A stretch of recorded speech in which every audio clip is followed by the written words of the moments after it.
प्रधानमंत्री नरेंद्र मोदी ने एक बार देश के अल्पसंख्यकों को लेकर एक बहुत बड़ा विजन सामने रखा था। उन्होंने कहा था कि मैं चाहता हूं कि मुस्लिम बच्चों के एक हाथ में कुरान हो और दूसरे हाथ में कंप्यूटर हो। पीएम मोदी के इसी विजन को जमीन पर उतारने के लिए अब एक राज्य सरकार ने ऐसा ऐतिहासिक और चौंकाने वाला कदम उठा दिया जिसने पूरे देश की सियासत को गरमा दिया है। एक ऐसा फैसला जिसके तहत सालों पुराने मदरसा बोर्ड को हमेशा के लिए खत्म कर दिया गया है। 450 से ज्यादा मदरसों को मिलने वाली सरकारी मदद पर ताला लगाने की तैयारी हो चुकी है। लेकिन रुकिए, यह किसी को नुकसान पहुंचाने के लिए नहीं, बल्कि एक बहुत बड़े बदलाव की शुरुआत है। एक ऐसा सस्पेंसिव मोड़ जहां एक तरफ कुछ संगठन इसका विरोध कर रहे हैं तो दूसरी तरफ सरकार का दावा कुछ और ही। क्या है पूरी कहानी, आपको बताएंगे इस स्टोरी में।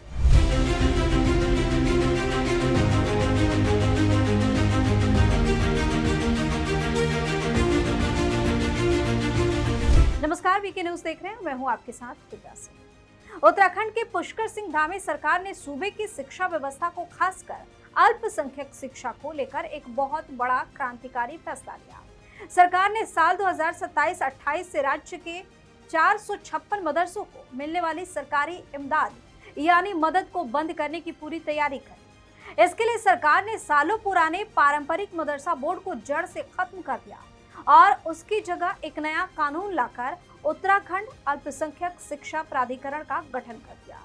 सरकार का साफ मानना है कि मौलवी, आलिम और मुंशी जैसे पुराने प्रमाण पत्र सरकारी नौकरियों के लिए मान्य नहीं होते, जिससे इन बच्चों का भविष्य अंधकार में रहता है।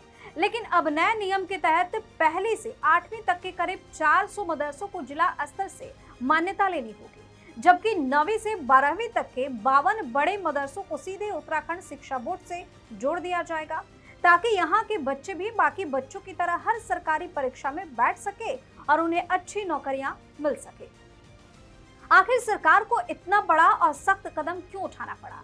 इसके पीछे एक बेहद चौंकाने वाली वजह सामने आई। दरअसल धामी सरकार ने हाल ही में राज्य के मदरसों का एक सर्वे कराया था। इस सर्वे की रिपोर्ट जब सामने आई तो अधिकारियों के होश उड़ गए। रिपोर्ट में पता चला कि 9वीं से 12वीं तक के 54 मदरसों में कुल मिलाकर सिर्फ 99 बच्चे ही पढ़ाई कर रहे हैं। इससे भी ज्यादा हैरान करने वाली बात यह थी कि इनमें से 30 मदरसे ऐसे हैं जहां एक भी छात्र पढ़ने नहीं आ रहा और सिर्फ 9 मदरसे ऐसे जहां बच्चों की संख्या 10 से ज्यादा थी। मदरसों में शिक्षा के इसी गिरते स्तर को सुधारने और बच्चों के भविष्य को बचाने के लिए सरकार ने ये नया और पारदर्शी नियम लागू कर दिया। इस नए कानून के तहत अब मदरसों को किसी आम स्कूल की तरह आधुनिक और हाईटेक बनाया जाएगा। अब हर मदरसे के पास अपनी खुद की जमीन और हवादार कमरे होने जरूरी होंगे। सिर्फ इतना ही नहीं, मदरसों में अब लाइब्रेरी और विज्ञान की लैब भी बनानी होगी। सबसे बड़ा बदलाव शिक्षकों को लेकर किया गया है, जहां अब मदरसे में पढ़ाने वाले शिक्षकों का बीएड और टीईटी पास होना अनिवार्य कर दिया गया है। प्राधिकरण ने यह भी साफ कर दिया है कि किसी भी मदरसे को जबरन बंद करके बच्चों का नुकसान नहीं होने दिया जाएगा। अगर कोई मदरसा इन कड़े नियमों को पूरा नहीं कर पाता है तो वहां पढ़ने वाले बच्चों को पास के दूसरे अच्छे स्कूलों में शिफ्ट कर दिया जाएगा। साथ ही मान्यता प्राप्त मदरसों को केंद्र सरकार से मिलने वाली मदद पहले की तरह ही जारी रहेगी। मुख्यमंत्री पुष्कर सिंह धामी ने इस पूरे बदलाव को प्रधानमंत्री मोदी के सबका साथ सबका विकास और अल्पसंख्यक युवाओं के लिए आधुनिकीकरण के विजन से जोड़ दिया। उनका कहना है कि सरकार का मकसद किसी भी धर्म या परंपरा को ठेस पहुंचाना नहीं है, बल्कि वे चाहते हैं कि बच्चे अपनी संस्कृति से जुड़ने के साथ साथ कंप्यूटर, गणित और विज्ञान भी सीखें। इस नियम से मुस्लिम, सिख, ईसाई, बौद्ध, जैन और पारसी यानी सभी 6 अल्पसंख्यक समुदायों के बच्चों को आगे बढ़ने का मौका मिलेगा।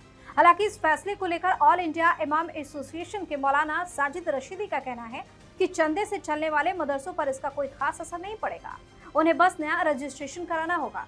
वहीं मुस्लिम जमात के मौलाना शाहबुद्दीन और जमाते इस्लामी के मोहम्मद सलीम ने इस पर चिंता जताते हुए सरकार से दोबारा विचार करने की मांग की है।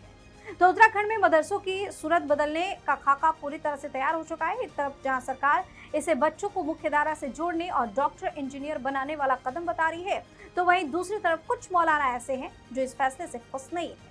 आप अपनी राय कमेंट करके बताइए। चैनल को सब्सक्राइब कीजिए, वीडियो को लाइक और शेयर कीजिए। धन्यवाद।